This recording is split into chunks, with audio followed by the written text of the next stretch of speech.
Take exit 2D to merge onto I-395 east towards Port Miami.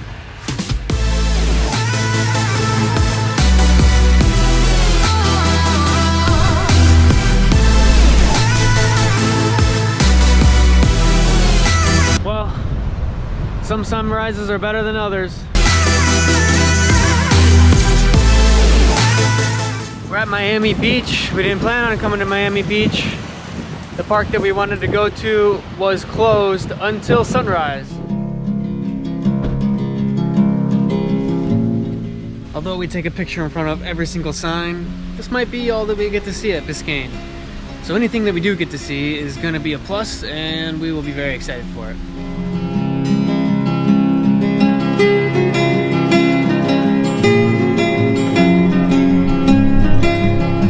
Well, we just met the most informational person I think that we have come into contact with at a park.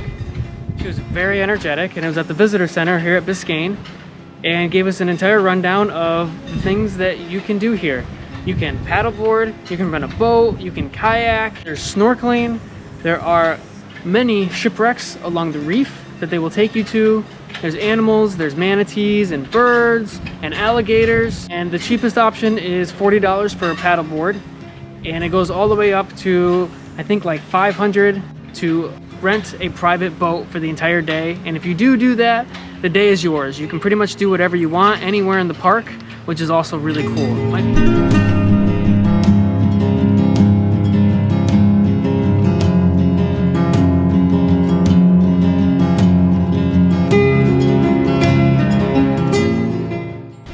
Much of the park is open water, mangroves, different islands, coral reefs.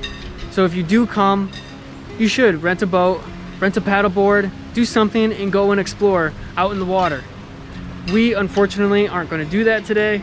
We don't feel comfortable renting what they do have here. Snorkeling and putting rented snorkel gears in our mouths during a pandemic does not seem like the greatest idea at the moment.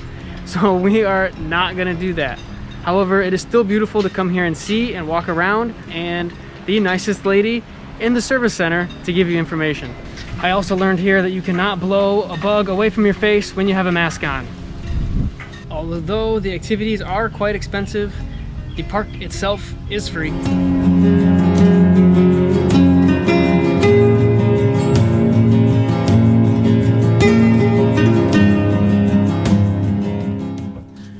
Since there wasn't as much to see at Biscayne for us to explore, we've come back to the Everglades. I'm really excited to fully see this park. First, since we got up for sunrise, I need to make some coffee.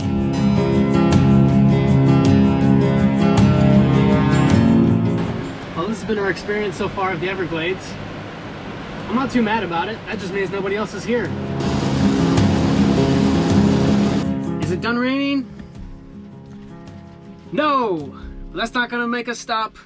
We've really only got the rest of the day here. Amber's rocking the Nathan look because it is sweaty. We're gonna go find a trail and go walk in the rain because there's not a whole lot else to do.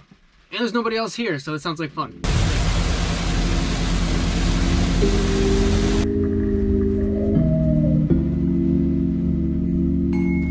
One of the employees at Biscayne this morning told us that this particular area in the Everglades was her absolute favorite. It's an overlook, and it looks like we have it all to ourselves. Here's the entrance.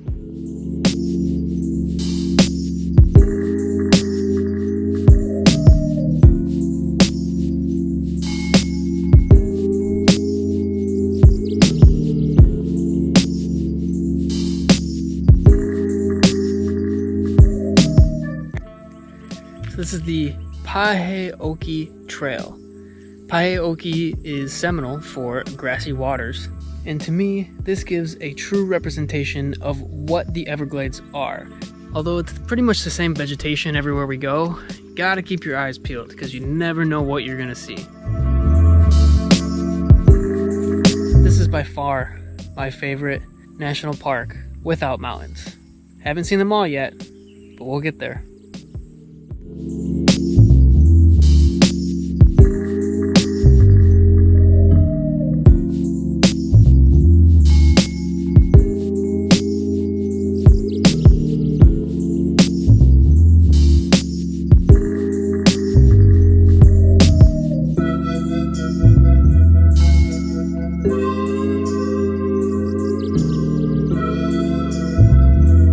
is our final stop in our Everglades adventure. This is Flamingo. I'm sure it's much more beautiful in the sunshine. You can camp down here. There are the coolest spots for fires right there along the water, just kind of dotted in the grass. They've got showers and bathroom, and apparently the creepiest vultures I've ever seen. This shower room at the very end of the Everglades is kind of scary. I'm nervous. Check this place out.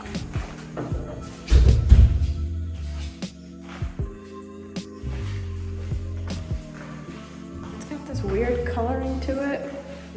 It's echo. The one in the very corner is really dark, so I'm going to take the brighter one that's more in the middle and just hope that nobody walks in. Okay, pretty sure I did everything I needed to do in under 5 minutes. I am quite impressed with myself.